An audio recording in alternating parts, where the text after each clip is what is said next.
ወታደራዊ ማሰልጠኛዎች ደግሞ የሚያስራቸው ከምንድነው ከሬሳ ጋር ከእባብ ጋር ከጊንጥ ጋር ስጋውን ተልትለ ተጫውትበት ጆሮውን መቁረጥ ትችላለህ ጥርሱን በሰደፍ ማራገፍ መብት ነው እጅና እግሩን በመክተፊያ መቁረጥ ትችላለህ ነፍሱ ግን እንዳትወጣ ኮሬና ጌኛ የተባለውና ዜጎችን ለመግደልና ለማገት የተቋቋመው ኮሚቴ ወደ ስራ የገባው ጠቅላይ ሚኒስትር አብይ ወደ ስልጣን ከመጡ በኋላ ብዙም ሳይቆዩ ነበር ብልት ላይ ሃይላንድ ማንጠልጠል ምናምን የሚባል ነገር ልክ ይሄ ጆሮ እንደምትቆነጠጠው ምናምን እንደዛ አይነት ቀላል የሆነ ቅጣት አድርጎ ማየት ማለት አፉን አውጥቶ እንደዚህ አማራላ ጠፋ ነው ብሎ እንደዚህ ነገረ አይኛው ማከላዊ ቢዘጋ የአዲስ አበባ ማከላዊ ግን ተከፍቶ ይሄ ቡድን ደግሞ የከተማ የገጠርም ገለሉ ጠቅላይ ሚኒስትር ምንለው የአገሪቷን ስልጣን በግድ ስለያዘ ነው እንጂ እሱም እኮ አርቲስት ነው ፋና ምን ብሎ ነው የሰራው መንግስትን በመስደብ ተጠርጥሮ በፍርድ ቤት ሲመላለስ የቆየውን ሰው የ7 ዓመት ብይን ተሰጥቷል ህዝብን የሰደበው አብይ አህመድ ግን አሁንም ቤተ መንግስት ላይ ነው አብይ ወደ ሁለተኛ ማንነቱ የገባው ማለት ከሚታየው ወደማይታየው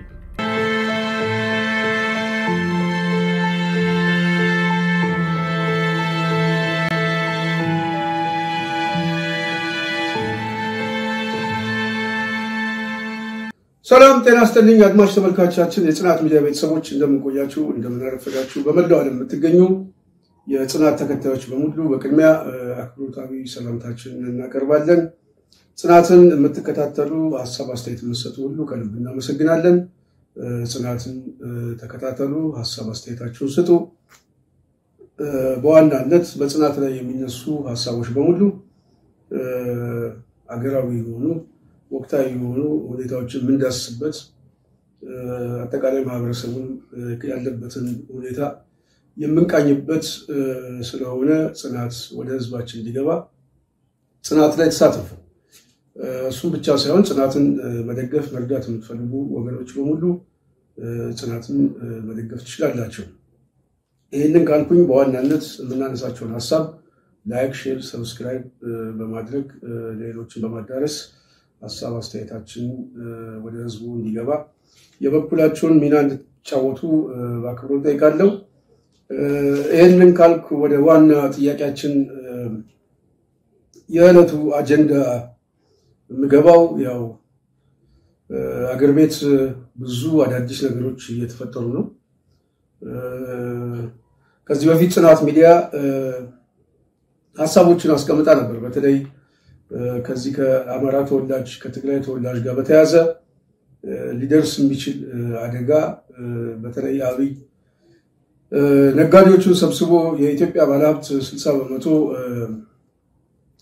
አሸባሪ ነው ታጣቂዎችን በገንዘብ ይደግፋል ብሎ የተናገረበት እንድምታው ምንድነው ብለን የፈተሽንበት መታስተዋውሱት ነው ይሄንን ሐሳብ ባነሳን ኦልሞስት ሳምንት እንኳን አልቆየም በትላንትናው ዕለት ህግ ጸድቋል እንግዲህ አብይ ሲናገር ከኋላ የሚከተል ምክንያቶች አሉ ለነዛ ህጋዊ የሆነ እውቅና እንዲሰጠው ነው በዋናነት ተዋይተንበት ነው ያጸደቅነው ከሚመለከተው አካል ጋር የሚለው ሰበብ ለማምጣት የሚጠቀምበት መንገድ እንደሆነ ግልጽ አሁን እንደው ሁኔታውን በደንብ ለሚከታተል ሰው ማለት ነው ስለዚህ በዚህ ህግ ላይ ያው ከ10 ዓመት ወደ ኋላ ተመልሶ ምንጩ ያልታወቀ ሀብት ሁሉ ያው እስከሚወረስበት ድረስ አዋጁ ጸድቋል እሱ ብቻ ሳይሆን በሽብርም ሊያስከስስ ይችላል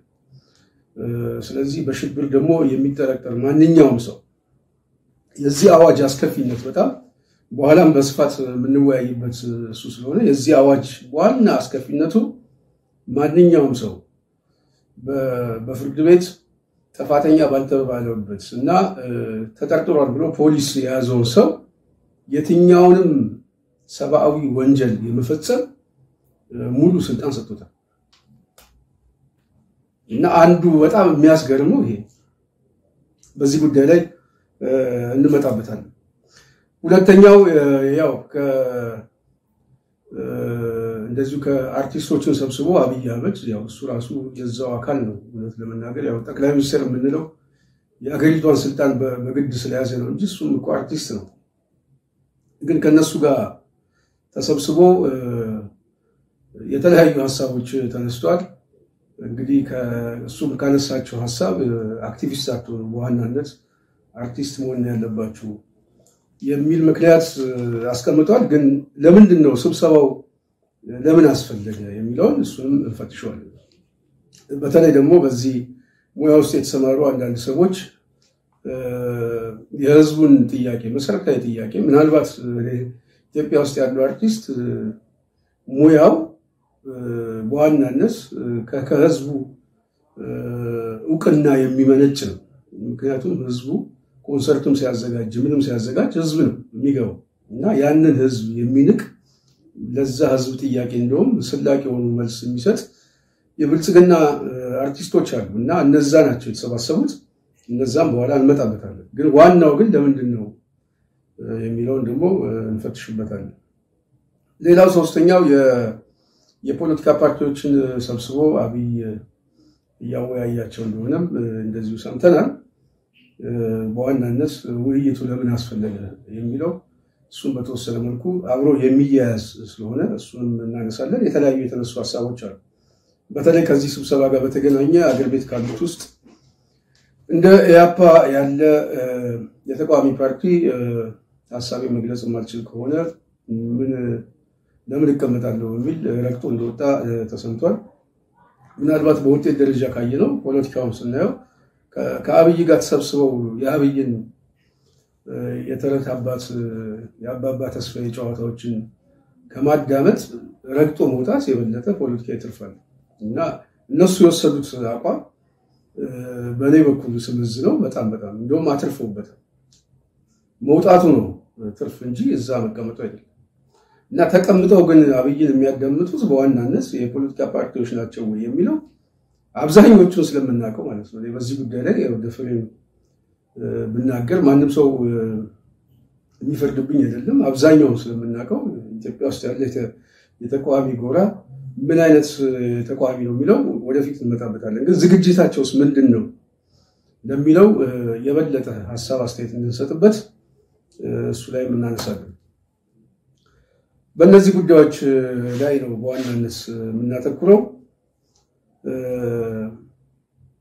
በቅድሚያ የአብይ አህመድ አዋጅ ወይም ብዬ እኔ በኮቴሽን ደግሞ የማስቀምጠው የኮሬ ነገኛ አዋጅ ብዬ ብገልጸው ደስ ይለኛል። ኮሬ ነገኛ የሚባለው ምንድን ነው የሚለው ብዙዎቹ ምናልባት እንግዳ ሊሆንባቸው ይችላል።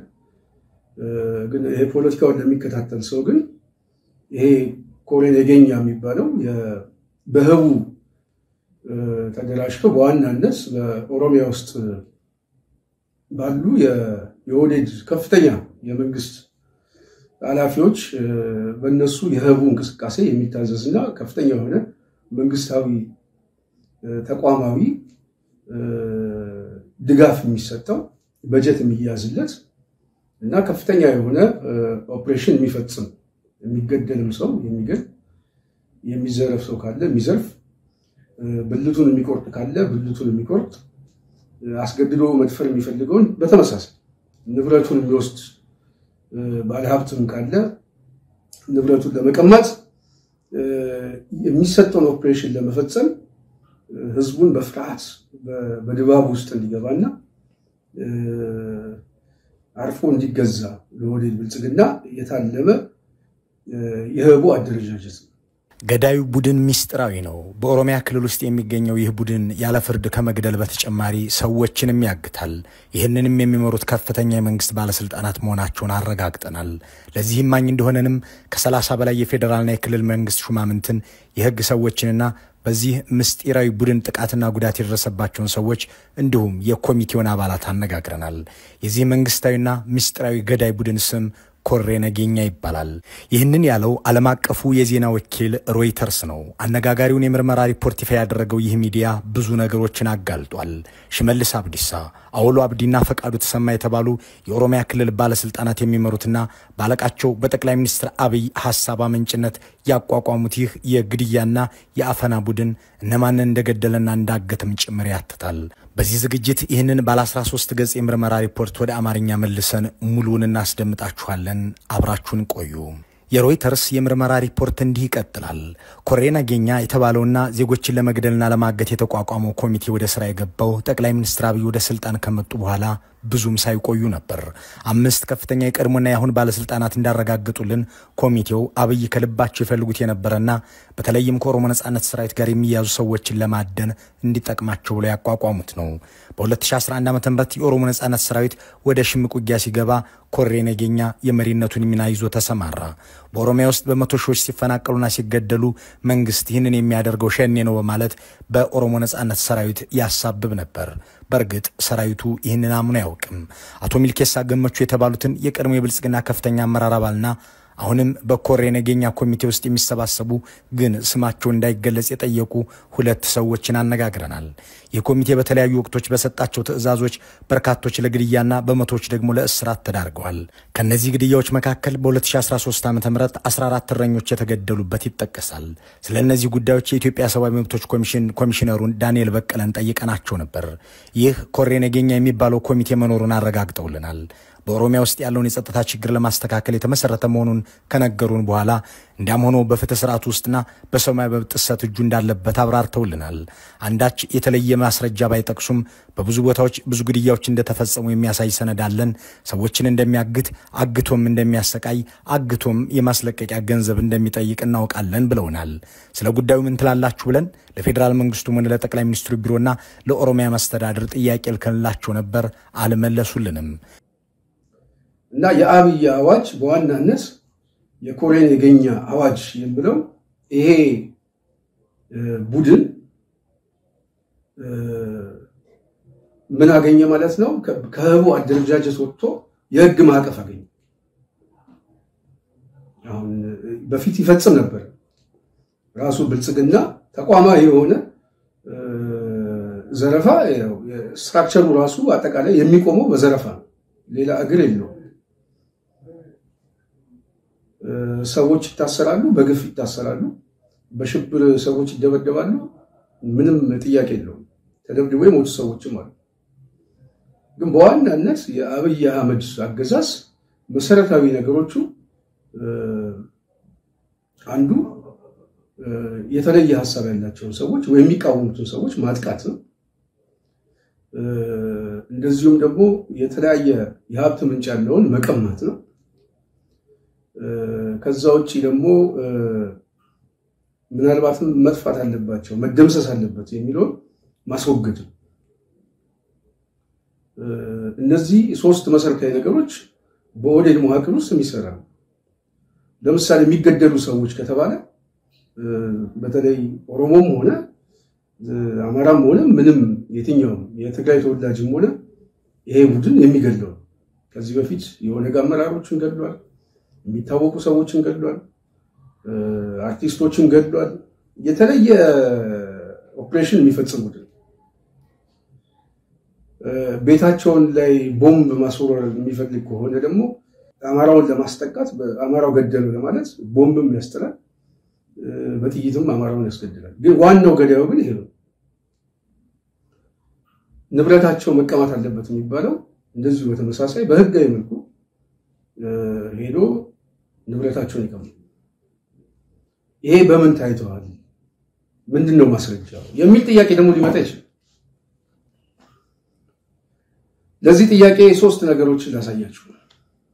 አንደኛው አብይ አህመድ የህወሓትን ጦርነት በተለይ ወደ ጦርነት ከመግባቱ ድህረ ጦርነትና ከጦርነት በኋላ የነበረውን ሁኔታ ማየት ይቻላል። አብይ ወደ ስልጣን በመጣበት ሰዓት የተጠቀማቸው ዲስኮርሶች ምንድናቸው? ህዝቡን ለመያዝ ሌላውን ህዝብ ምክንያቱም እሱ የመጣው ከዚህ ከኦህዴድ ብልጽግና ስለሆነ ከኦህዴድ የሚመጣው ኃይል ሌላው ማህበረሰብ የግድ ራሱን መሸጥ ስላለበት የሚጠቀማቸው ዲስኮርሶች በሙሉ ሌላውም የሚያሰባስቡ ለምሳሌ በህወሓት አገዛዝ ውስጥ የነበሩ በጣም አስከፊ የሆነ ጥብቅ የሆነ ማዕከላዊነቱ በጣም የጠበቀ በተለይ ደህንነት መዋቅሩ አደገኛ የሆነ ሰዎች ደግሞ በአብዛኛው በሽብር በምን የሚታሰሩበት በተለይ ማዕከላዊ ከፍተኛ የምናውቀውና በሂደቱ ያለፈን ሰዎች ስለሆነ ማለት ከፍተኛ የሆነ የስነ ልቦና አካላዊ ጥቃት ምናምን የሚፈጸምበት እንደመሆኑ መጠን አብይ የሚናገራቸው ቃላት አንዱ ማዕከላዊን እንዘጋለን ሳናጣራ አናስርም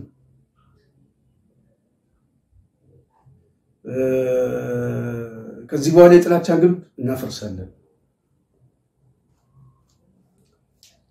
እንደዚህ ተመሳሳይ የሆኑ ነገሮች ነው ሲናገር የነበረው ማለት ነው ይሄ ስንኖር ኢትዮጵያዊ ስንሞት ኢትዮጵያ ምናምን የሚላስ የለበጣ ቃሎች ሁሉ በመጠቀም ሌላው ማህበረሰብ የመያዝ እንቅስቃሴ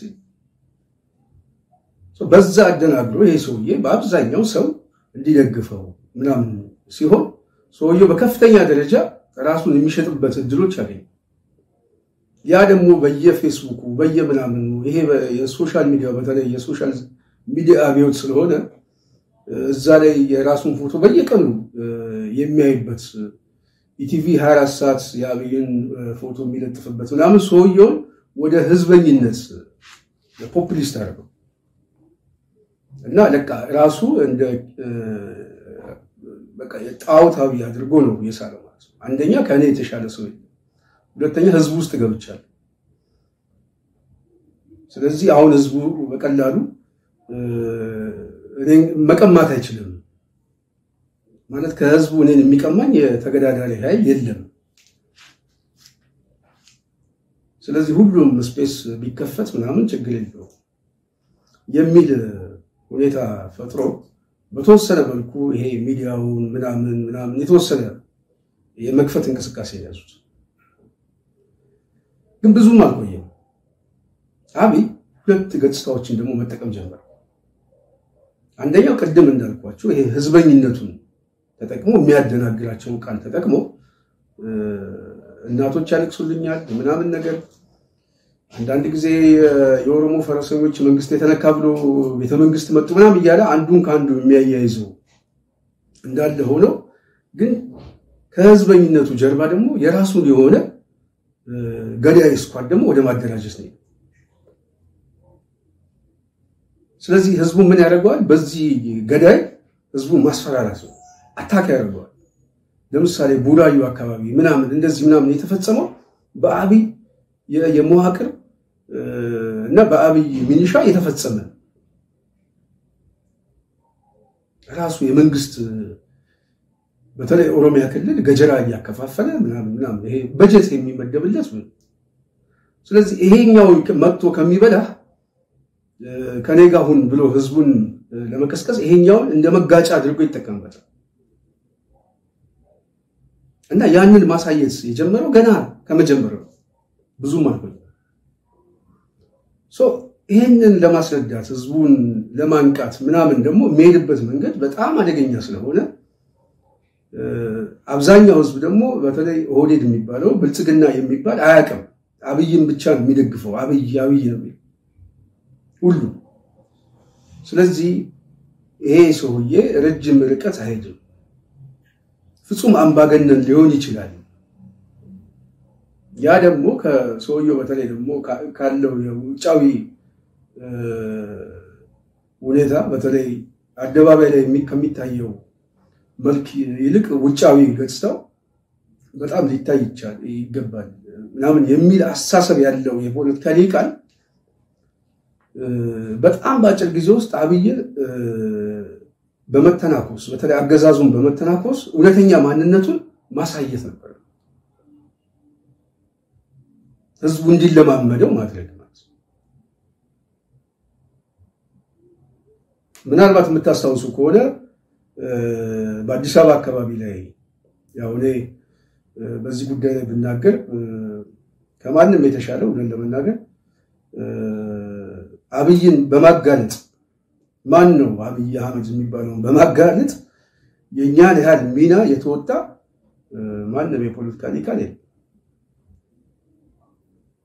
ዋናውና ትልቁን ስራ ማለት በሚቻልበት ደረጃ አብይ ማን ነው የሚለው እውነተኛ መልኩን ያጋለጥ ነው ጥቂት ሰዎች የፖለቲካ ውስጥ ያለን ሰዎች በተለይ በአዲስ አበባ ጉዳይ።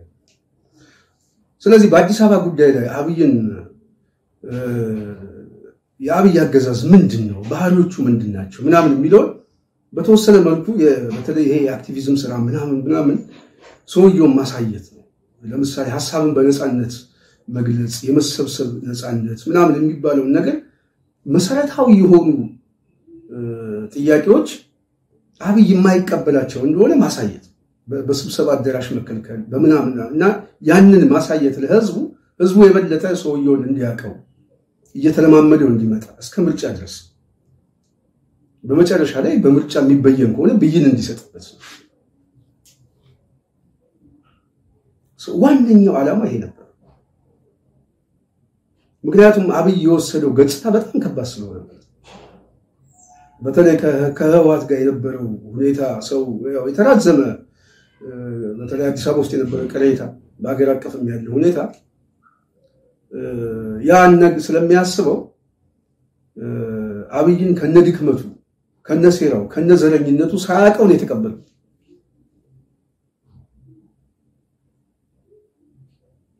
ይሄንን ደግሞ የጀርባውን እውነት የተረዱ ሰዎች ደግሞ ማን ነው ሰውዬ የሚለው የመፈተሽ ስራ ላይ ተሰራ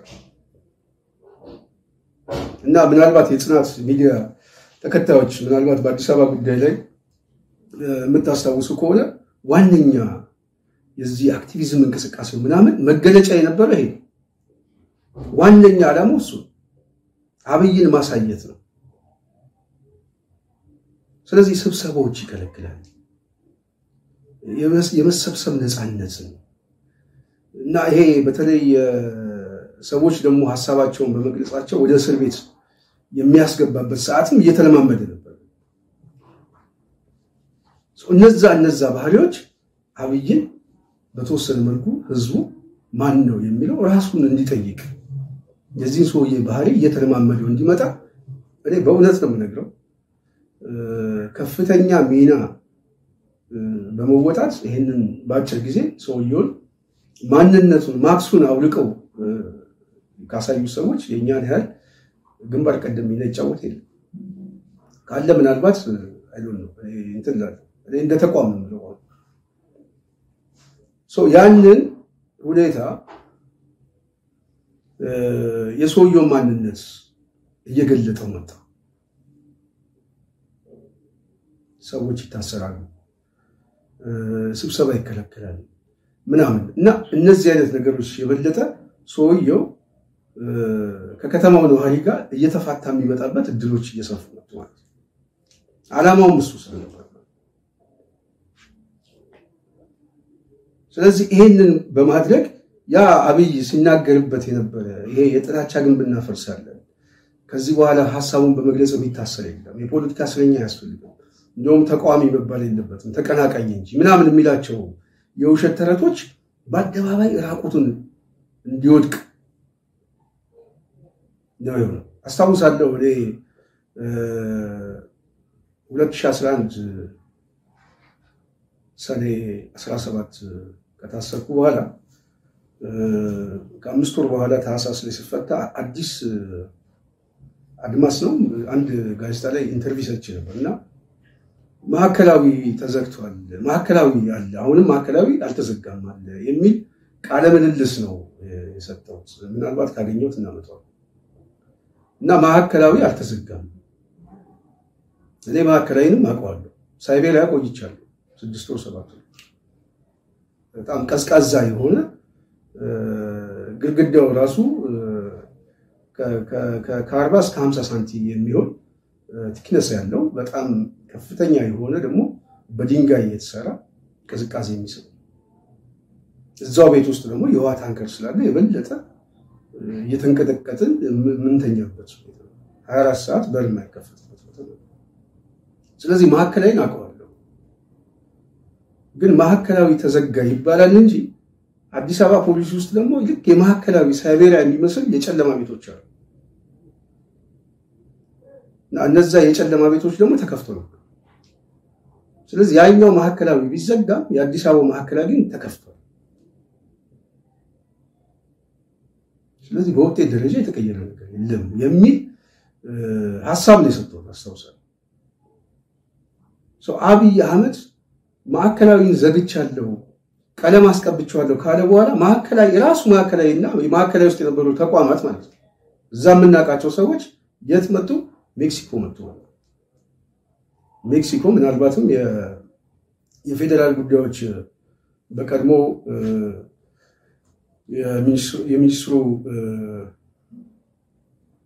ሄድ ኦፊስ ሆነው አሁን የፌደራል ፖሊስ ወንጀል ምርመራ እዛ ውስጥ ግራውንድ ውስጥ ነው ቤት የተሰራው እና ራሱ ማዕከላዊን ጎትተውት ሜክሲኮን ያመጡት እና ማዕከላዊ የተቀየረው በሜክሲኮና በፒያሳ ማዕከል ያለ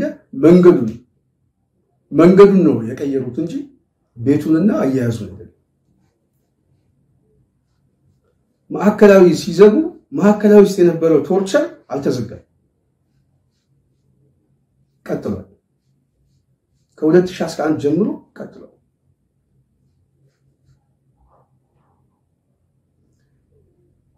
ማዕከላዊ ሰው ሲደበደብ የነበረው ሁኔታ አዲስ አበባ ፖሊስ ብቻ ሳይሆን ፌደራል ፖሊስም ቀጥሏል። ልዩ የሚያደርገው ምንድነው? በህወሓት ጊዜ ምናልባት በምርጫ 97 ነው የተሰማው አዲስ አበባ ላይ የነበረው አብዮት እንቅስቃሴ የህዝባዊ እንቅስቃሴ የፈጠረው ሁኔታ በጣም የታፈሱ ሰዎች በጣም ብዙ ሰዎች ከ30 ሺህ እስከ 40 ሺህ ነው የሚባለው ምናልባት ከዛም በላይ ሊሆን ይችላል ደዴሳ ተጭሎ እና ዝዋይ ተጭሎ ተወስዷል። ግን ብዙም አልቆዩም። ከሁለት ወር በኋላ የተወሰነውን ወደ ዝዋይ ያመጧቸው ግማሹን አብዛኛው ተፈቷል። አብይ አገዛዝ ግን ልዩ የሚያደርገው ደግሞ በእንደዚህ አይነት አስቸኳይ ጊዜዎች ምናምን የሚታሰሩ ሰዎች የሚጥላቸው የት ነው? አፋር ኤርታሌ ወይ እዛ ጨው ላይ ወይም አዋሽ 40 ወይ አዋሽ 7 ከፍተኛ ሙቀት ያለበት የወታደራዊ ማሰልጠኛ ውስጥ ነው እና እዛ ወታደራዊ ማሰልጠኛ ውስጥ ደግሞ የሚያስራቸው ከምንድነው? ከሬሳ ጋር ከእባብ ጋር ከጊንጥ ጋር ከፍተኛ የሆነ ሙቀት ባለበት ተቀቅለ በረሃብ ተጎድተህ በሽተኛ ሆነ መምጣት። ስለዚህ በአስተሳሰብ የአብይ ማዕከላዊ ይሄ የጥላቻ ግንብ ይፍረስ ማዕከላዊ ተዘጋ ምናምን የሚላት ቃል ቀስ እያለ እየተሸረሸረ አብይ ማን ነው የሚለው ህዝቡ የበለጠ ያወቀው ሲመጣ ይሄ ሰውዬ ምን እየሆነ መጣ?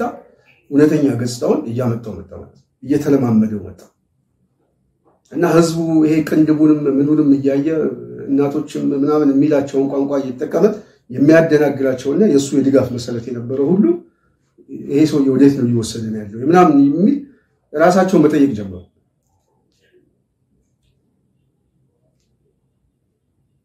እኛም ደግሞ ያው የሰውየውን ባህሪ እስከ መጨረሻው ድረስ በተለይ እስከ 2012 ምናምን አካባቢ በተወሰነ መልኩ የማሳየት ስራ ነው። በጣም በአጭር ጊዜ ውስጥ ነው በነገራችን። ከዛ በኋላ 2012 ላይ ያው እንደምታውቁት እስከ 1 ዓመት ከምናምን ከ6 ወር አካባቢ ታግተን የቆየነው ማለት ነው። ግን ምንድነው ያደረግነው? መሰረቱን ግን ጥለን ማለት ነው። ፋውንዴሽኑን ግን ጣል። ይሄ ሰውዬ ማን ነው የሚለው ህዝቡ ማለማመድ ውስጥ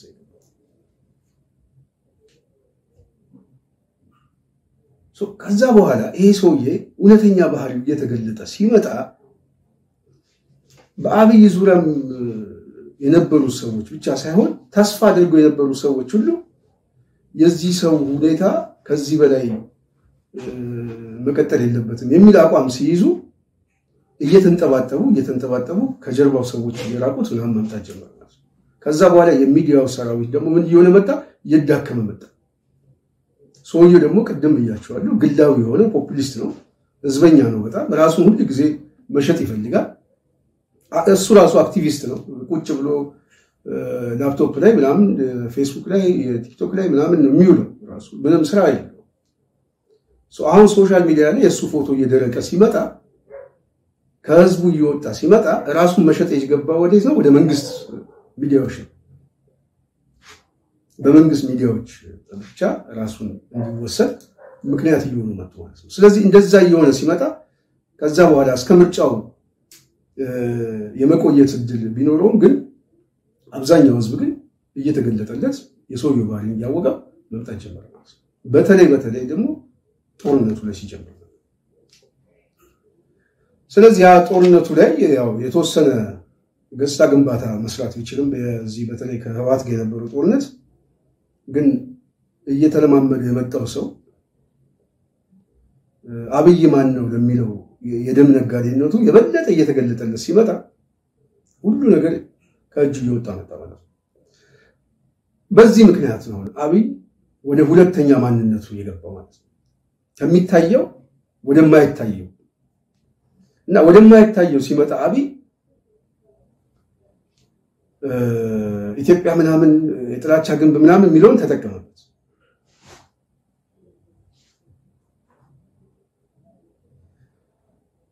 ከማይታየው ድብቁ ማንነት ተነስቶ ሲመጣ ደግሞ እውነተኛ ገጽታው እየታዩ መጡ እነዛ እውነተኛ ገጽታዎቹ ደግሞ ምንድናቸው ቀደም እንዳልኳቸው አብይ ሁለት መዋቅር አንዱ ስቴቱን የሚቆጣጠርበት መንግስታዊ መዋቅር ሁለተኛው ደግሞ ስቴቱን የሚጠብቅበት የህቡ መዋቅር የኮሬን የገኛ መዋቅር ሁለት መንግስት ነው ያለው ኢትዮጵያ ውስጥ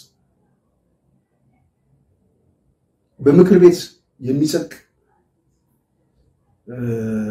እና በጀት የሚያስፈጽም አስፈጻሚ አካል ያለው ህግ ተርጓሚ ያለው ህግ አስፈጻሚ ያለው ራሱ መንግስት አድርጎ የሚቆጠር አንድ መንግስት አለ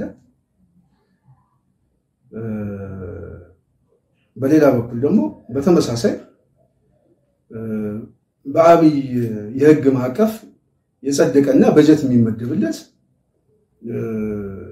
በከፍተኛ ሁኔታ ቁጥጥር የሚደረግለት ደግሞ ሌላ የመንግስት መዋቅር ደግሞ አለ ስለዚህ ይሄ የመንግስት መዋቅር ወደ አደባባይ ይዞታ አብይ መምጣት ሲጀምር በሸኔ ስም በምናምን ስም ምናምን ዋነኛ የማደራጀት ስራ እየሰራ ሰውን እየነጠቀ በትራንስፖርት እያስቆመ ሰውን የሚገድል ቤተክርስቲያን ውስጥ ገብቶ መነኮሳትን የሚገድል ምናምን እንደዚህ አይነት አደረጃጀት መፍጠር ጀመረ ገንዘብ የሚዘርፍ 2 ሚሊዮን 3 ሚሊዮን አምጣ ብሎ በኦሮሚያ ባንክ በስንቄ ባንክ ምናምን ገንዘብ የሚላክለት ይሄ ቡድን ደግሞ የከተማ የገጠርም ገዳይ ቡድን ስለዚህ ይሄ ገዳይ ቡድን እስከ ተወሰነ ድረስ አብይ ደብቆት ያቆየው እያደረየው አለ ግን ወደፊት እየመጣ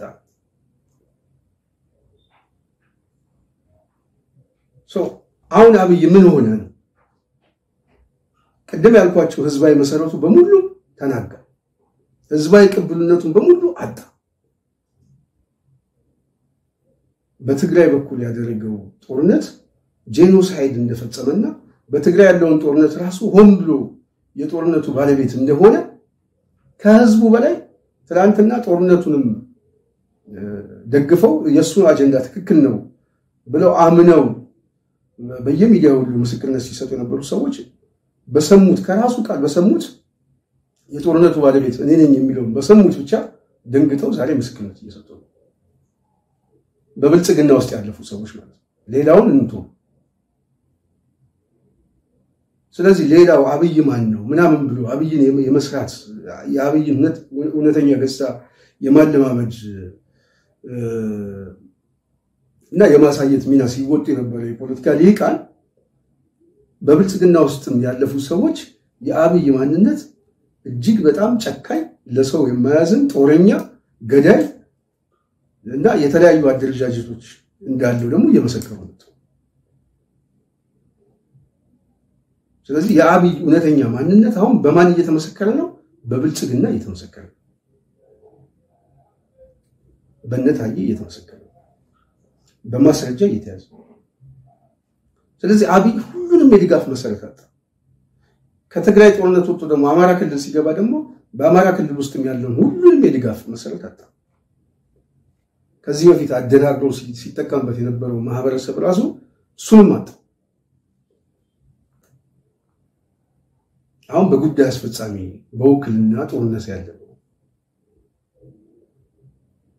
በትግራይ በኩል ያለው ሊቃን አብዛኛው እንደ ማህበረሰብ ብልጽግና አብይ የሚባል መስማት የማይፈልግ በአዲስ አበባ ውስጥ ያለ ማህበረሰብ የአብይን ድምጽ መስማት የማይፈልግ በሽተኛ መሆን አልፈልግም ብሎ በቃ መስማት የማይፈልግ ድምጹ የሚጠላበት ዘመን ላይ ደርሰናል ማለት እና ያ ፖፑሊስት የነበረ ሰው ምናምን እውነተኛ ማንነቱ እየተገለባበጠ መጥቶ እዚህ ላይ ሲደርስ አብይ ከፍተኛ አጣብቂኝ ውስጥ በሶስት ምክንያት አንድ ሙሉ ለሙሉ በሚባል ደረጃ ህዝባዊ ቅቡልነት ማጣት አደገኛ የፖለቲካ ክራይሲስ ይሄ ደግሞ የፈጠረበት የስነ ልቦና ስብራት ሁለት በብልጽግና መዋቅር ውስጥ የተፈጠረው ክፍፍል በብልጽግና ውስጥ ብቻ ሳይሆን ደግሞ በኦሮሞ ብልጽግና ውስጥ በራሱ የተፈጠረ የኃይል አሰላለፍ በጸጥታ መዋቅር ውስጥ የተፈጠረ አደገኛ ክፍፍል በታችኛው አመራርና በላይኛው አመራር የጥቅም ግጭቶች ብልጽግና ውስጥ አደገኛ የሆነ ፍንዳታ ምናልባት ጊዜውን ጠብቆ ምናልባት ከባድ የሆነ ችግር ውስጥ የሚገባበት ሁኔታ ተፈጥሯል። በሶስተኛ ደረጃ ህዝባዊ እንቢተኝነት ምልክቶች እየታዩበት መጥተዋል። ህዝቡ ነው ከባርነት ጋር መኖር አልችልም እና ከፍተኛ የሆነ የራሃብ ጥያቄ የዳቦ ጥያቄ ሁሉ ይዘው የሚመጣ የመንግስት መዋቅር የተሰባሰበ በተለይ ደግሞ የሐኪሞች አንዱ ትልቁ ማሳያ ነው። ሰው እየተለማመደ ነው። ልምምድ ነው በነገራችን ላይ ነገ ጧት እያደገ የሚመጣ ሐሳብ ስለሆነ እና ሰው ለመብቱ ለመታገል የመጨረሻው የህልውና አደጋ ውስጥ እየወደቀ እንደሆነ ያያየው ይሄ አሳሰብ ደግሞ መጀመሪያም ደግሞ የተለያየ የአብይን የፖለቲካ አረዳድ በተለይ የተረዳው የአማራ የፖለቲካ ሊቃን ደግሞ ሰላማዊ የመታገያ መድረኮቹ አይቻልም እሱ የተዘጋ ነው የሚል ብያኔ ሰጥቶበት የጠበንጃ ትግል ውስጥ ከገባ 2 ዓመታት ሆኖታል። ያ ደግሞ የፈጠረበት ከፍተኛ የሆነ ወታደራዊና ፖለቲካዊ ቀውስ አለ። ስለዚህ አብይ አህመድ ምን ውስጥ እየገባ ነው? ትላንት ከነበረው ከፍተኛ የሆነ ህዝባዊ ቅቡልነት አመድ ላይ ተቀምጦ በዜሮ ወጥቶ ህዝቡ ወደ አመጽ እየገባበት በሰላማዊ በነፍጥ ስለዚህ እንደዚህ አይነት ችግር ውስጥ የገባ ከፍተኛ የሆነ የፖለቲካ ቅቡልነት ያጣ አስተዳደር እውነተኛ ማንነቱን በሚገባው ቋንቋ ራሱ በደብዳቤ የሾማቸው ሰዎች እየጠሩት ነው የደም ነጋዴ ብሎ ድንቁርናን እንደ ዕውቀት የሚያይ የፖለቲካ አቅም ማነስ ያለበት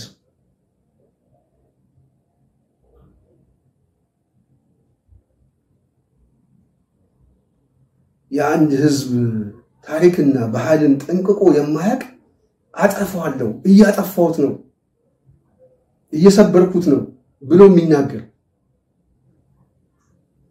መከላከያን ያስመጣሁት እኔ ነኝ እነ ብርሃኑ ወጥተው ምክር ቤት ሪፖርት የሚሰጡበት ማለት ነው።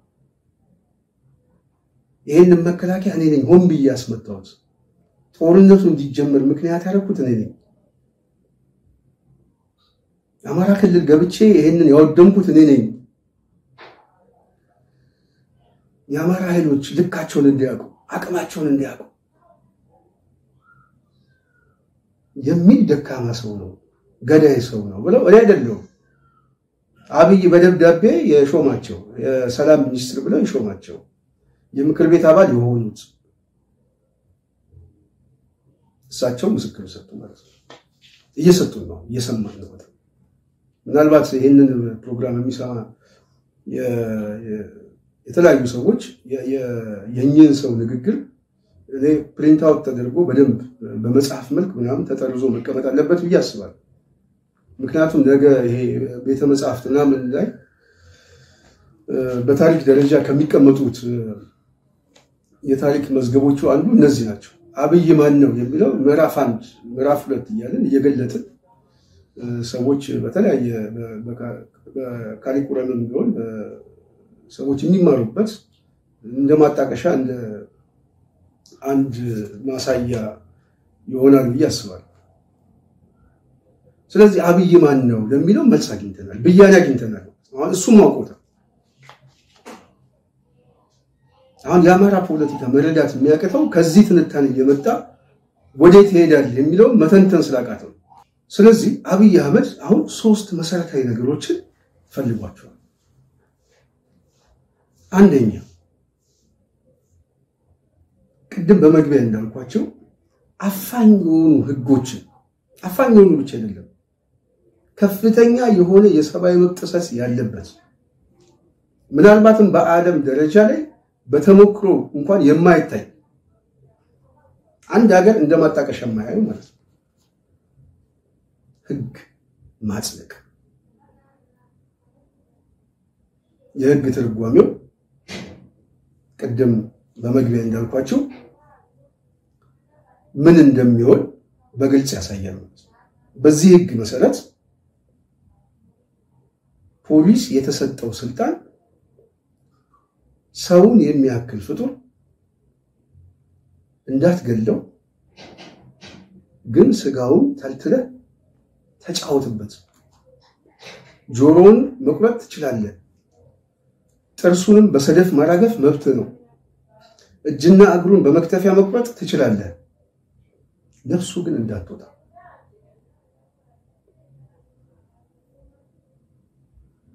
ሴትም ከሆነች ጾታዊ ጥቃት መፈጸም ትችላለህ፣ ወንድም ከሆነ በተመሳሳይ እንደፈለግ አድርገው። ይሄንን ግን አትፈጽም፣ አትግደለው፣ በአካሉ ግን ማሰቃየት ትችላለህ የሚል አዋጅ አብይ አመጣ ማለት ነው። ምክንያቱም ሁሉንም ነገር አጣው። የመጨረሻው ምዕራፍ ላይ በመውደቅና በመነሳት አንለው የተወሰነ ጊዜ ጨፍልቄም ቢሆን እገዛለሁ የሚል። ስለዚህ ሁሉንም ነገር ደግሞ ሲያጣ ደግሞ ወዴት መሄድ ጀመረ? ወደ መሳደብ ውስጥ ገባ። ተስፋ ከመቁረጡ የመጣ አንዱ ስድብ ውስጥ ሁሉ ገባ። ህዝቡን ሁሉ ይሰድባል። የኢትዮጵያ ህዝብ ከእውነትና ከእውቀት ጋር የተጣላ ነው ምናምን ብሎ በልቀት ይሰድባል። ለምን አልደገፈኝም ነው?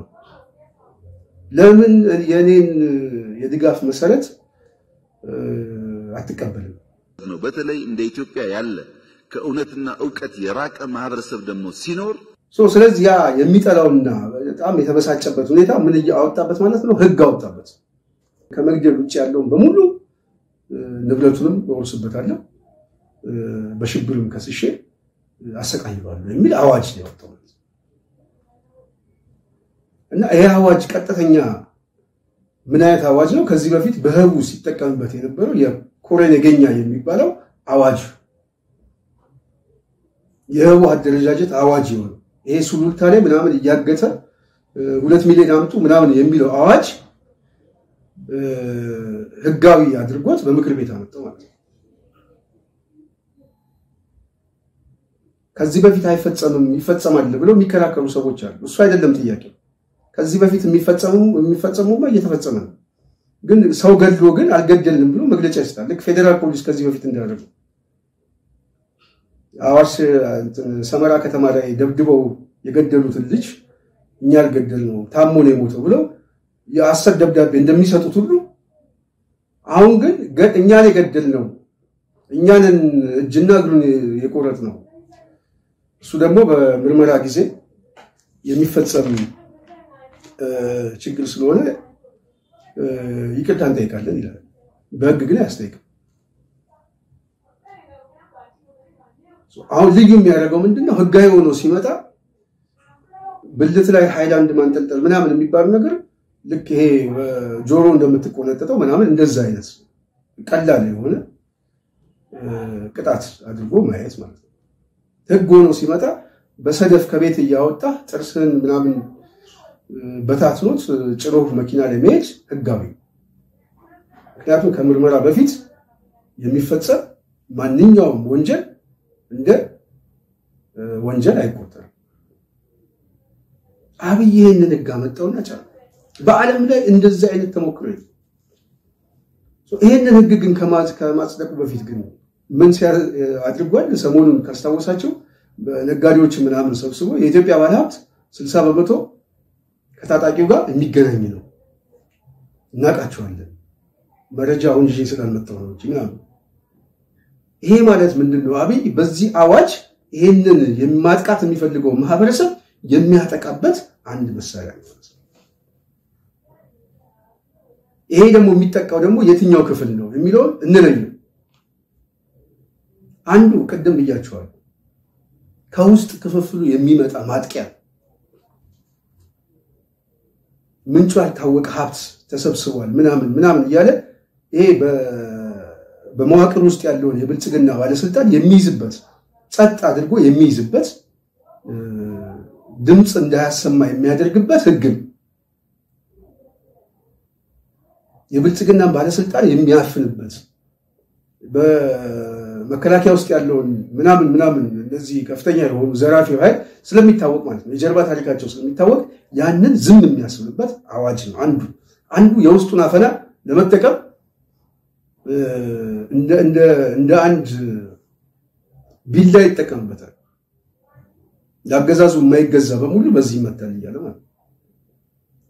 ሁለተኛ የተቃዋሚው አዋጅ ነው። አብይን የሚቃወም ሲባል የፖለቲካ ፓርቲ ውስጥ ምናምን የገባ ብቻ አይደለም። በፌስቡክ የሚጽፍ በምናምን በቲክቶክ በምናምን ብቻ ማንኛውም ነገር የአብይን አገዛዝ የሚቃወም ሁሉ በሽብር የሚከሰስበት። ሶስተኛ ህጋዊ ሆኖ ሀብት ማዘዋወር፣ ህጋዊ የሆነ የሀብት ማዘዋወር፣ የሰዎችን ሀብት በመንጠቅ ወደ ብልጽግና ቋት ውስጥ ማስገባት። ይሄ የኮሬን የገኛ የሚላቸው የዚህ የገዳዩ ቡድንና የሀብት የዘራፊ ቡድን ሀብቱን መሰብሰብ፣ መቀማት፣ መንጠቅ። አደባባይ ላይ ባስ ከሚያስቆም ይልቅ በምክር ቤት ይሄ አዋጅ ቢጸድቅለት አሁን ባለሀብቱ ጋር ቀጥታ ገብቶ ምንጩ ያልታወቀ ሀብት በሚል ሰውየውን ይዟል፣ በሽብር ይከሱታል። ምናልባት ሰውየው በህጋዊ መልኩ ያገኘውን ሀብት አንድ ማስረጃ እንኳን ካጣ፣ ማስረጃ ቢኖር ይቀሙታል፣ ምንም ጥያቄ የለውም። ካጣ ደግሞ ያው አጠቃላይ የነሱ ሀብት ይሆናል ማለት ነው። ስለዚህ ሀብት የሚያዘዋውሩበት ነው፣ በብልጽግና መዋቅር ውስጥ ያለው የሚያጠቁበት ነው፣ ተቃዋሚ ነው የሚሉትን ሁሉ የሚያጠቁበት ነው። እነዚህ ሶስት ኃይሎች እስከምን ድረስ ተፈቅዶላቸዋል? ከመግደል ውጪ እጅና እግሩን መቁረጥ ይቻላል። የአብይ ህጋዊ የሆነው አዋጅ ይሄ ነው፣ የእጅና እግር የሚቆረጥበት አዋጅ። ይህ አዋጅ አብይን የሚያስብ ትውልድ ሁሉ ማለት ነው። እውነቴን ነው የምናገረው።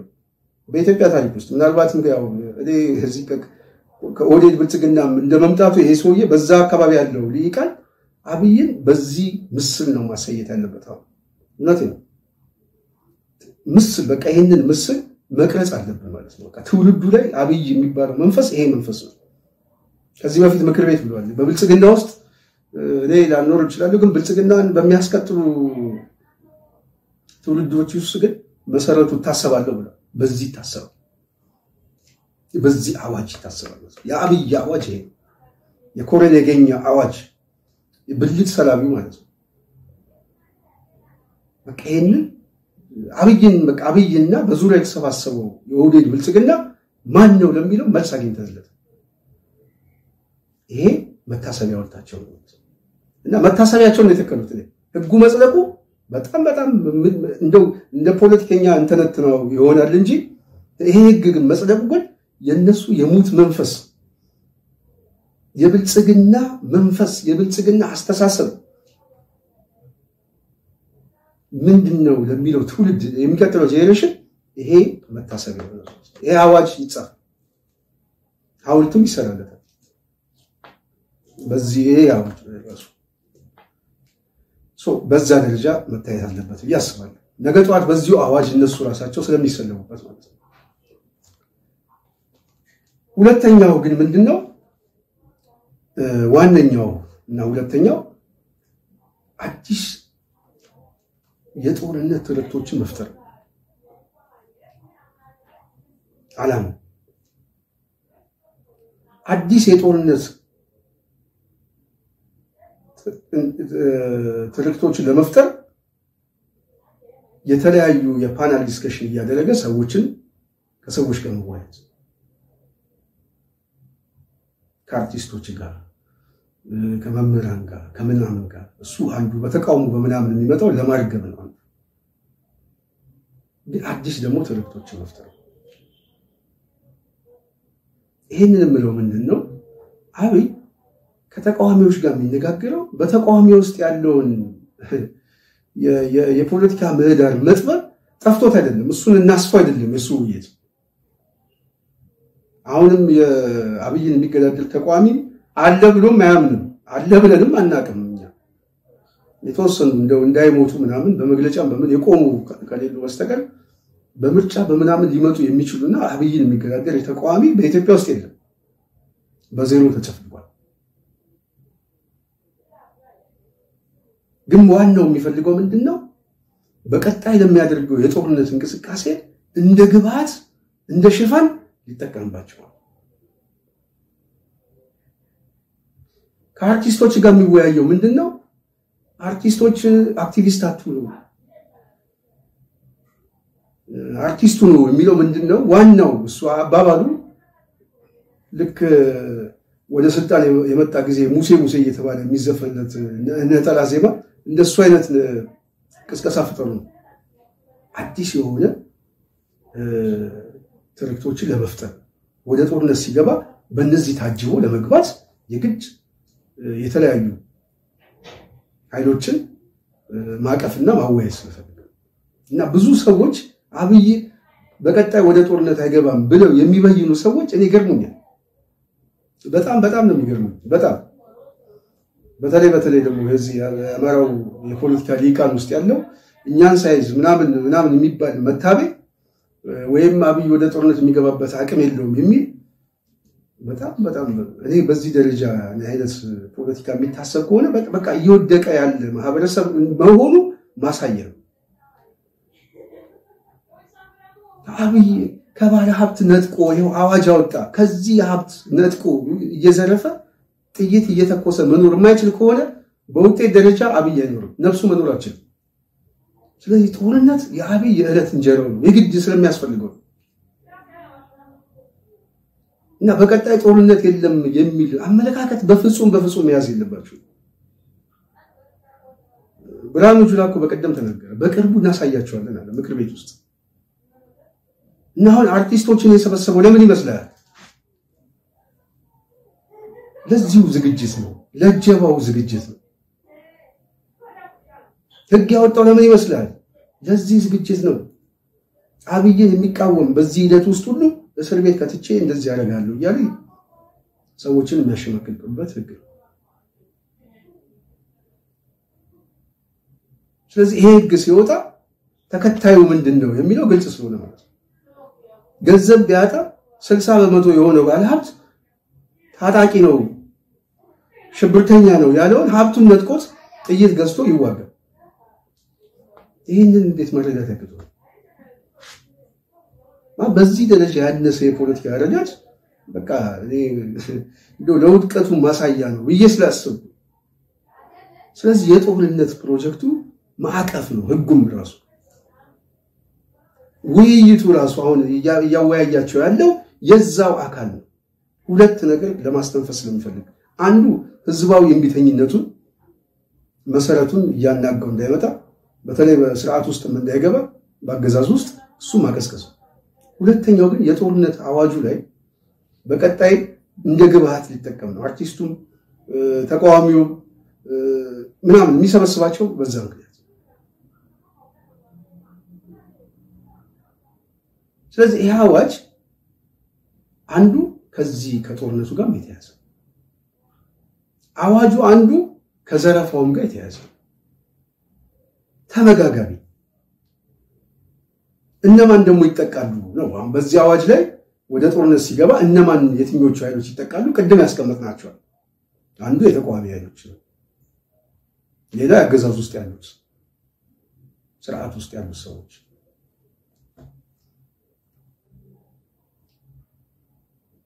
ሌላው ደግሞ እንደዚሁ በተለያየ ሁኔታ ውስጥ ያሉ በተለይ ከኢትዮጵያ ውጭ ያሉ ሰዎች ለምሳሌ ዲያስፖራ 3-4 ቤት 5 ቤት ያለው በአብይ የሚፈጽማቸው ወንጀሎች የጦር ወንጀሎች ሁሉ አደባባይ ላይ ወጥቶ እንዳይቃወም አፉን የሚይዝበት አዋጅ ካለ በዚህ ያስፈራራዋል፣ በዚህ ይይዘዋል። ስለዚህ የተለያዩ ኃይሎች የሚጠቁበት ውጫዊም ነው ውስጣዊም ነው። ዋነኛው ነገር ደግሞ የሀብት ማሰባሰቢያም አዋጅ ነው። ባለ ሀብቱ የሚዘረፍበት አዋጅ ነው። በህጋዊ መልኩ በተራራ ፀሐይ የሚዘረፍበት አዋጅ ነው።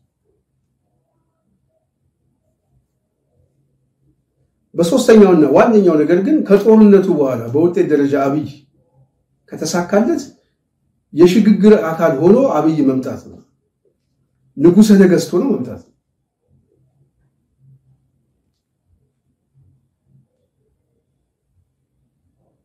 ስለዚህ የሚቀጥለው ምርጫ በምርጫ የማይመጣ መንግስት እንደሆነ ማመን ብቻ አይደለም፣ ገምግሞ ውጤቱን ተቀብሎታል። ምርጫ ቦርድ ሰሞኑን ዝግጅት እያደረኩ ነው ምናምን በጀትም እየተመደበልኝ ነው ምናምን እያለ ነው። እሱ ዲስኮርስ ነው። አሁን የትኛውም ተቃዋሚ ምርጫ የሚያደርግበት አቅም የለውም። ባለፈው ጊዜ የተቃዋሚ ፓርቲዎች የተባሉት በጋራ መግለጫ ሰጥተዋል። ምርጫ ለማድረግ የሚያስችል የፖለቲካ ምህዳር የለም፣ ዝግጅቱም የለም፣ አስፈጻሚ አካሉም የለም፣ ለዛ የሚሆንም የፖለቲካ ስፔስም የለም። ስለዚህ ይሄ ምርጫ ባዶና ቅቡልነት የሌለው ምርጫ ነው ብለዋል። ምርጫ ተቃዋሚዎች ራሳቸው የሚወዳደሩ አይደለም። ምክንያቱም የትኛውም አሁን አብይ የሰበሰበው ተቃዋሚ ነገ ጠዋት ኢዜማ አማራ ክልል ሄዶ እጩ ይመዘግባል? የለም፣ አይቻልም፣ የሚቻል አይደለም። በእሳት መቃጠል ነው። ስለዚህ ምርጫው እንደማይቻል የገባው አብይ ወደ ጦርነት ሲገባ ማንን ፈልጓል? አርቲስቶችን ፈልጓል፣ የተቃዋሚ ፓርቲዎችን ፈልጓል፣ የነጋዴውን ማህበረሰብ ፈልጓል፣ መምህራንን ፈልጓል፣ የተለያየ የሙያ ማህበራትን ይፈልጋል። ለምን? ለዚህ እጀባ ማለት ነው። ይሄ እጀባ ደግሞ ቅድም እንዳልኳችሁ የተለያዩ ኃይሎች ተዋናይ የሚሆኑበት ነው። ይሄንን የሚቃወም ግን በምን ያጠቋል? በዚህ አዋጅ ያጠቋል ማለት ነው። ስለዚህ አብይ በቀጣይ ለጦርነት የሚያደርጋቸው ዝግጅቶች፣ ዲስኮርሶች እንደሆኑ ሊገነዘብ ይገባል። በተለይ ፖለቲካ ቃል ነው የሚል ሊቃል ይሄንን መተንተን የሚያቀተው ካለ ይሄን ፖለቲከኛ ነው ብሎ ቤቱ ይቀመጥ ይሻላል። ያንን በዛ ደረጃ አብይ እያሰበ እንደሆነ ዝግጅት ማድረግ ያስፈልጋል። የስነ ልቦና ያይና ስለሆነ ፖለቲካሊ ብዙ ነገር ዝግጅት ያስፈልጋል ብዬ ስለማስብ፣ ስለዚህ የአብይ ዋነኛ ትልሞቹ እነዚህ ስለሆኑ ማለት ናቸው። ይሄንን ካልኩኝ በጣም የሚገርመኝ ነገር ላንሳና ፕሮግራም ልጨርስ። ለምሳሌ አብይ አሁን ሰሞኑን የኢትዮጵያ ሕዝብ ከእውነትና ከእውቀት የራቀ ነው ብሎ ሲናገር ስድብ።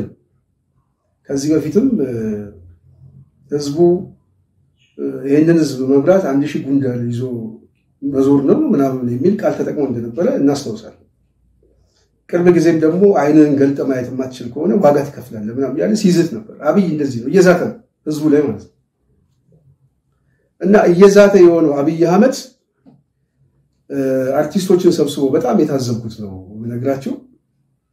ሶስቱንም ታዝቤ እንደው በጣም የገረመኝን ወደ እናንተ ላምጣ ብዬ ነው። ስለዚህ የሚሰድበው አብይ እየሰደበው የሚገዛው አብይ በንቀትና በትዕቢት ተወጥሮ በብሔራዊ ቴሌቪዥን እያስተላለፈ ስድቡ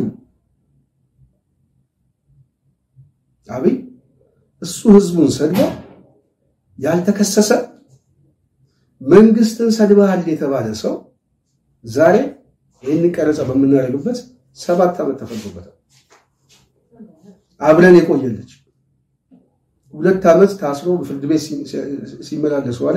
ዛሬ 7 ዓመት ፈርዶበታል። ወንድም ማገኝ በርገና የሚባል የአርባ ምንጭ ልጅ ከሐዋሳ ይዘው መጥተው አዲስ አበባ ፖሊስ ኮሚሽን ማዕከላዊ አሰቃይተውት ከሰውት ከ2 ዓመት በኋላ ደግሞ 7 ዓመት ፈርዶበታል። ፍርዱ ላይ ፋና ምን ብሎ ነው የሰራው? መንግስትን በመስደብ ተጠርጥሮ በፍርድ ቤት ሲመላለስ የቆየውን ሰው የ7 ዓመት ብይን ተሰጥቶታል። ህዝብን የሰደበው አብይ አህመድ ግን አሁንም ቤተ መንግስት ላይ ያለ እሱን የሚከሰው ሰው የለም። ህዝብን የሰደበ በንቀት የተሞላው አብይ አህመድ አርቲስቶችን ሰብስቦ ዛሬ ያወያያቸው እኛኮ ህዝባችንን ምሽጋችን ምናምን የሚል አርቲስት ማለት ነው። እና ህዝብን በንቀት በስድብ የሚያዋርደው አብይ አህመድ ዛሬ አርቲስቶችን ሰብስቦ አንዱ ከመሐከላቸው ምንድነው ያለው? ይሄንን ለውጥ አይን ገልጦ ማየት የማይቻል ከሆነ ከጤነኛ አስተሳሰብ የሚመጣ አይደለም። በተዘዋዋሪ እብድነ አይንን መግለጥ ማትችል ከሆነ ተቃውሰሃል የሚል ንግግር ነው አንድ አርቲስት ሲናገር ሰምተው። አብይ ይሳደባል። የአብይን ስድብ ደግሞ አይናችሁን ገልጣችሁ ካላያችሁ ቀውስ ናችሁ ደግሞ የሚል ደግሞ አርቲስቶች አሉ። ከዛን ይሄንን ሰምተን ደግሞ የታየ ደንዳን ኢንተርቪው ሰሞኑን ጫጫ ስንሰማ ታየ የአማራ ህዝብ እየሰበርኩት ነው እየበተንኩት ነው ብሎ ነገረኝ። እንደው ሚስጥሩ ነው እንዳይወጣ እንደው ልናገረው ነው ያለው። እንዴት እንደዚህ ይሆናል? እኔ እኮ የታገልኩት ለኦሮሞ ህዝብ ክብር ብዬ ነው፣ ለኦሮሞ ህዝብ ነፃነት ነው እንጂ የአማራ ህዝብ እንድትሰብረው ልበተን አይደለም እና ትክክል አይደለም ስል ደነገጠ ነው። ሁለተኛ እነገሌ ላጠፋ ነው አለኝ። በአካባቢው ፖለቲካ ምናምን ስም ጠርቶ ምናልባትም ያው የሚሆነው ስለማይታወቅ አማራን ላጠፋ ነው አለ። ምስጢሩ ነው እንዳይቀር። ለምን አፉን አውጥቶ እንደዚህ አማራን ላጠፋ ነው ብሎ እንደዚህ ነገረ? አዎ እያፈረስኩ ነው አለ። እንዴ እኔ እኮ እየጠየቅኩ ያለሁት ኦሮሞ ህዝብ ነፃነት እንዲያገኝ ፍትህ እንዲያገኝ ከችግር እንዲወጣ እንጂ አማራ እንዲጠፋ እኔ ለዛ አልታገልኩም አልፈልግም አልኩት። እንደዚህ አይነት ነገር አይደለም አልኩት። ጥያቄ ደነገጠ። ይሄንን ታየ ይሄንን ሲናገር እየሰማን ተመስገን ጥሩነህ ደግሞ ጅማ ሄዶ አባጅፋርን የፈጠረ የጅማ ምድር አብይን ፈጥራችሁ ስለሰጣችሁ እናመሰግናለን ይላል። አብይ ይሳደባል። አርቲስቶቹ ይሄንን ስድብ ካልተቀበልክ እብድ ነው ይላሉ። ታየ አብይ ገዳይ ነው ይላል። ተመስገን ጥሩነህ ደግሞ ገዳዩ በመወለዱ እድለኞች ነን ይላል ማለት ነው። የኢትዮጵያ ፖለቲካ ይሄ። የዛሬ ፕሮግራሜ እዚህ ላይ አጠቃልላለሁ። በሚቀጥለው በሌላ ፕሮግራም እስክንገናኝ የዛሬን እዚህ ጋር በቃለው በሚቀጥለው ፕሮግራም እንገናኛለን